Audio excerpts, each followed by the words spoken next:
Hello everyone. जैसे आप लोग जानते हैं कि मे ड्रामा जो कि बहुत फेमस ड्रामा शुरू होने वाला है, उसकी स्टोरी क्या है, कौन कौन एक्टर्स होंगे, कौन किसने लिखा है और किस तारीख से किस डे से स्टार्ट होने वाला है, तो आज की इस वीडियो में मैं आपको ये बताने वाली हूँ।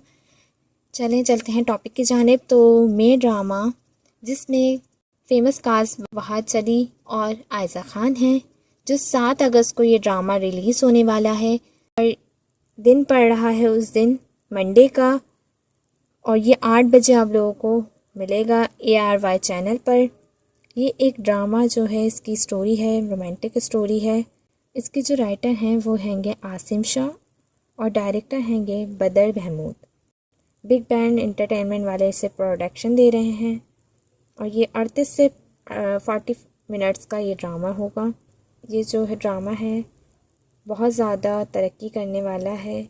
फर्स्ट टाइम आयज़ा ख़ान और वहाद अली एक साथ इस ड्रामे में आ रहे हैं और सब लोग बहुत एक्साइटेड हैं और सबकी उम्मीदें यही हैं कि मेरे पास तुम है के बाद ये ड्रामा भी हिट होगा।